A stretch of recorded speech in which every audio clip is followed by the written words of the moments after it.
North Carolina head coach Roy Williams announced on today of all days, on April Fool's Day, roughly 17 minutes ago, that he will be retiring.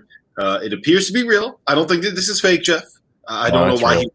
Day of all days to be the day that he announces he's retiring. But Roy Williams, his career as basketball coach and his career as the head coach at the University of North Carolina is now over. What do you know?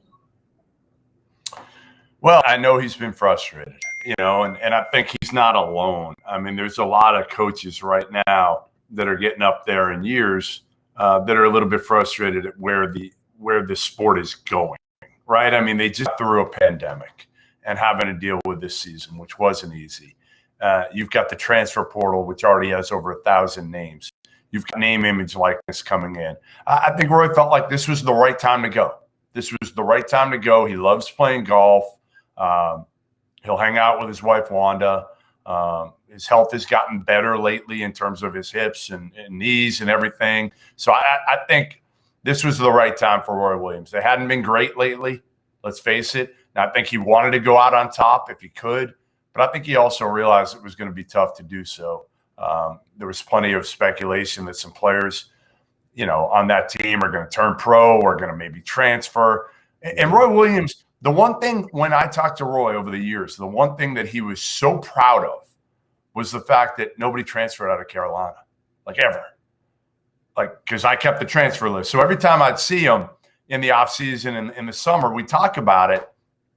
And again, it was something that he would kind of hang his hat on. Everybody else has transfers. But at Carolina, we don't have guys leave. And now it's different now. And I think, again, at 70 years old, he felt like this was the right time to go. And, 3 national titles, done an incredible job. Probably never quite got the credit he deserves as a coach, Rob. But again, Kansas, Carolina, 2 of the greatest jobs in college basketball history. He's held them both for, a combined, 33 years, 15 at Kansas, 18 at Carolina. And we'll miss him. I mean, listen, we've had some big time guys leave lately, Lon Kruger and now Roy Williams in the last couple of weeks. Yeah, and it's also one of those things where we saw this a little bit with Lon Kruger too, where there had been speculation in recent years that these guys are considering retiring and the end of their career is coming soon. I remember that I think it was 2 or 3 years ago, Roy flipped out because Doug Gottlieb made a reference to the fact that he might be retiring at some point soon, which is something that anybody in the college basketball world had heard. And based off of what has happened in the last year, I think there's a lot of people that have realized, I've made enough money. I can go and live my life. I don't have to keep working. And if this is not something where I'm doing great at it and I don't love it, there's things beyond life. There's things in life beyond working, right? I guess the phrase is, do you work to live or do you live to work? And when you're a college basketball coach, you often live to work, whereas you don't live to enjoy life. To me, it's not necessarily surprising that there are some guys that have just decided after the year that we've had,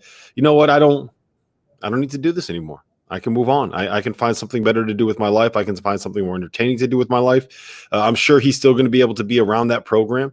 But if you're going to tell me after the year that we just had, me personally, right now, if after the year that we just had, if you could just kind of say, hey, Rob, you can kind of tangentially be around college basketball, but you could just kind of go out, hang out and live your life and retire on the money that you made. I don't have enough money to do that, but it's something that I would very strongly consider. It doesn't seem like too bad of a lot of it is the frustration of where college basketball is headed. And again, think about these guys, and they're all about amateur sports. They're all about how it's been over the years, and all of a sudden they know this thing is going to flip soon next year. And they've got to say the right things, right? Whether it's Kay, whether it's Roy.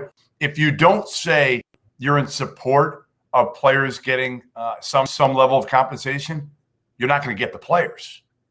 And Roy, you could tell how hard it is for some of these guys to say it because they don't believe it. But ultimately, again, for recruiting, they have no choice. So I think now Roy's like, all right, I'm out. I can say what I want now. I don't have to play the game right now and act like I'm good with all these transfers, with players getting paid.